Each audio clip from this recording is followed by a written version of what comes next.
अस्सलाम वालेकुम व्यूवर्स, आज मैं आप लोगों के लिए बहुत ही मज़ेदार से कोकोनट क्रंच मिल्क केक की रेसिपी लेकर आई हूँ।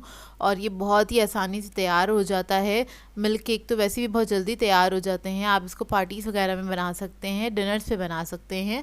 तो इस वीडियो को लास्ट तक ज़रूर देखिएगा।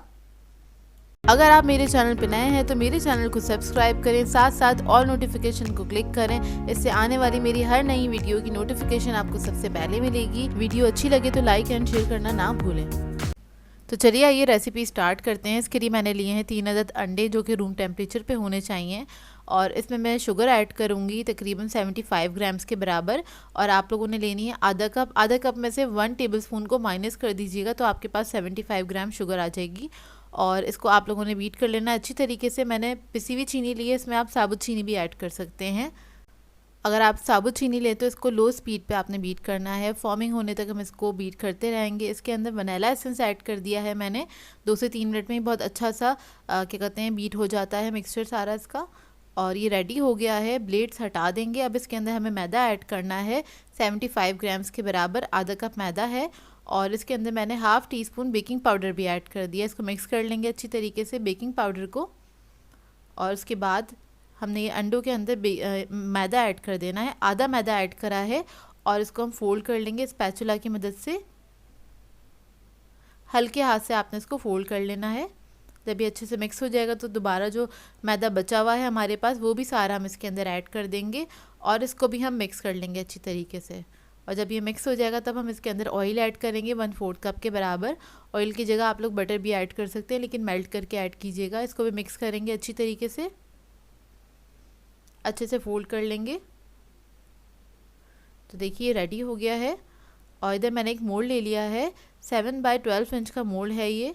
और इसके अंदर ये सारा मिक्सचर हम ऐड कर देंगे। आप लोग चाहे तो स्क्वायर पैन में या फिर राउंड पैन में भी आप लोग इसको क्या कहते हैं बेक कर सकते हैं। लेकिन अगर आपने वो लेना है तो इसको आप 8 इंच का ले लीजिएगा, 8 बाय 8 का ले लीजिएगा, तो आराम से ये बेक हो जाएगा। और इसको मैं बेक करने के लिए रख दूंगी ओवन में 180 डिग्री पे। हमने इसको प्रीहीट भी किया था और इसको हम बेक भी करेंगे 180 डिग्री पे तकरीबन 15 से 20 मिनट तक इसको बेक करना है अच्छे से। और मिडिल रैक पे हम बेक करेंगे, नीचे की रॉड ऑन करनी है। तो ये देखिए ये बेक होकर आ गया है। 20 मिनट्स में बहुत अच्छे से बेक हो जाता है। अब इसको ठंडा करने रख देंगे। और इधर हम बना लेते हैं इसका क्रंच, कोकोनट क्रंच बनाना है। इसके लिए मैंने चीनी ले ली है 3/4 कप के बराबर, 150 ग्राम है ये शुगर।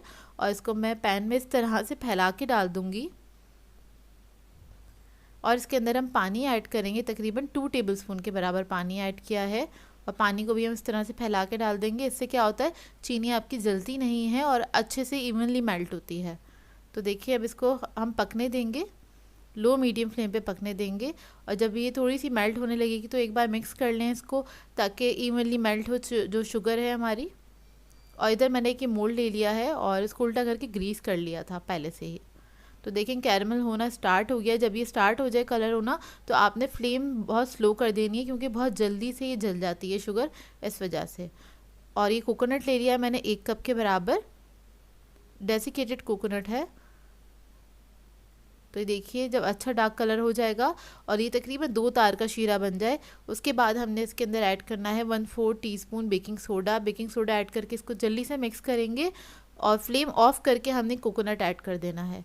सही है। उसके बाद हमने इसको अच्छी तरीके से मिक्स करना है और फ्लेम आपने ऑफ़ कर देनी है, इस बात का ख्याल रखिएगा। और इसको मिक्स करते करते ही हमने पैन के पास ले जाना है और ये पैन के ऊपर हम डाल देंगे, क्योंकि ये फ़ौरन से जमना स्टार्ट हो जाता है।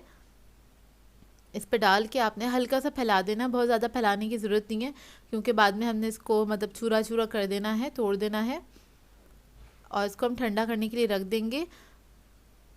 पंखा चला के फ़ैन में रख दीजिएगा ताकि जल्दी से ठंडा हो जाए। तकरीबन 15 से 20 मिनट लगते हैं इसे ठंडा होने में। तो देखिए ठंडा हो गया, इसको निकाल लेंगे हम पैन पे से। ऑयल से ग्रीस किया था इसलिए अच्छे से निकल गया है ये। और ये बहुत अच्छा बन के तैयार हुआ था। तो देखिए आपको अंदाज़ा हो रहा होगा, बहुत मुश्किल से ये टूटा था। तो बिल्कुल परफेक्टली बना हुआ है। अब एक हम जिपलॉक बैग ले लेंगे और इसके अंदर इसको डाल देंगे इसके पीसेस को। और हमने इसको चूरा कर लेना है हैमर की मदद से। क्रम्स बना लेने बेसिकली इसके बारीक बारीक से। इस तरह से मैं सारा चूरा करके रख लूँगी। अब केक को सोक करने के लिए इसका मिल्क तैयार कर लेंगे, जिसके लिए मैंने लिया है 1 कप मिल्क। एक हम जग ले लेंगे छोटा सा, उसी के अंदर ऐड कर देंगे ये सारा। और फिर मैं ऐड करूँगी इसके अंदर कंडेंस मिल्क आधा कप।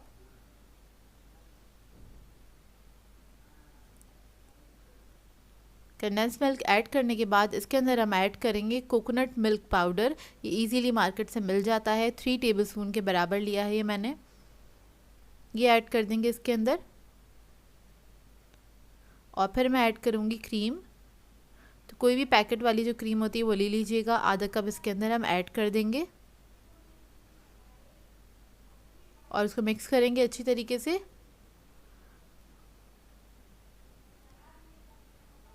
बहुत अच्छे से मिक्स कर लेंगे और उसके बाद हम केक ले लेंगे जो हमारा ठंडा हो चुका है। इसको मैंने काउंटर पे ही छोड़ दिया था और इसको हम प्रिक कर लेंगे इस तरह से, चारों तरफ से प्रिक कर लीजिए। उसके बाद ये जो दूध वाला मिक्सचर है वो हम इसके अंदर ऐड कर देंगे, इस तरह से फैला के डाल दें इसके ऊपर, ताकि जो केक है सारा सक कर ले अपने अंदर।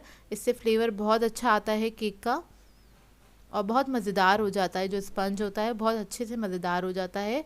और इसको हमने छोड़ देना है इधर ही काउंटर पे। अब हम क्रीम ले लेंगे, विपिंग क्रीम है, 1 कप क्रीम लेके इसको मैंने विप कर लिया था। इसके बाद ये जो मैंने क्रम्स बनाए थे वो हम इसके अंदर ऐड कर देंगे। अच्छा, जब आप क्रम्स बना के रखेंगे तो वो आपस में जुड़ने लग जाते हैं गर्मी की वजह से, तो आपने इसको घबराना नहीं है, बस हाथ से आपने इसको क्रम्स को खोल लेना है और इसके अंदर ऐड कर देना है। तकरीबन मैंने आधा कप के बराबर क्रम्स ऐड कर दिए थे और इसको हम मिक्स कर लेंगे विपिंग क्रीम के अंदर अच्छी तरीके से। और इसके बाद ये जो केक है इसके ऊपर हमने अप्लाई करना है इस क्रीम को।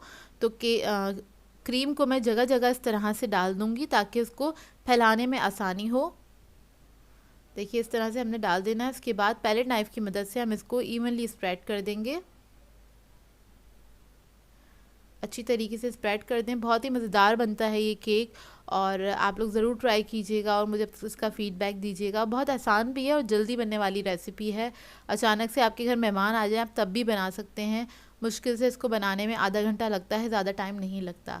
अच्छा, क्रीम को मैंने फैला दिया है इवनली। इसके बाद इसकी डेकोरेशन आपकी मर्ज़ी है, चाहे तो क्रम्स से पूरा इसको कवर कर दें आप, चाहे तो जिस तरह से मैं कर रही हूँ चारों तरफ इस तरह से डाल दिया मैंने और सेंटर में थोड़े से डाल दूँगी। और ये क्रम्स बच जाए तो आप इसको फ्रिज में रख सकते हैं, किसी भी आइसक्रीम के ऊपर डाल के खा सकते हैं, वनीला आइसक्रीम के ऊपर डाल के खा सकते हैं। तो देखिए तैयार हो गया। इसको मैंने ठंडा करने के लिए रख दिया था 2 घंटे के लिए और 2 घंटे बाद हम इसको सर्व करेंगे। 2 से 3 घंटे के लिए रख दें, अच्छे से चिल्ड हो जाए उसके बाद सर्व कीजिएगा, क्योंकि तभी इसका मज़ा आता है खाने में। तो इस तरह से आपने एक स्लाइस कट कर लेना है और इसको हम निकाल लेंगे। एहतियात से निकालिएगा कि ये टूटे नहीं। तो ये देखिए मज़ेदार सा हमारा केक रेडी है और ये बहुत मज़ेदार बना था। आप लोग ट्राई करें तो मुझे इसका फ़ीडबैक ज़रूर दीजिएगा। अच्छा, मुझे कोकोनट बहुत पसंद है तो मुझे तो बहुत अच्छा लगता है। जिन लोगों को कोकोनट पसंद है उन लोगों को ये केक बहुत अच्छा लगेगा। तो ये देखिए टेक्सचर देखिए इसका, आपको अंदाज़ा हो रहा होगा देख कर ही कि कितना मज़ेदार यम्मी सा लग रहा है ये केक। सो व्यूअर्स, अगर आप लोगों को मेरी रेसिपीज़ अच्छी लगती हैं तो मेरे चैनल को सब्सक्राइब करें, लाइक करें, कमेंट ज़रूर किया करें, शेयर भी ज़रूर किया करें अपने फ्रेंड्स के साथ, फैमिली के साथ। तो मुझे अपनी दुआओं में याद रखिएगा। अल्लाह हाफ़िज़।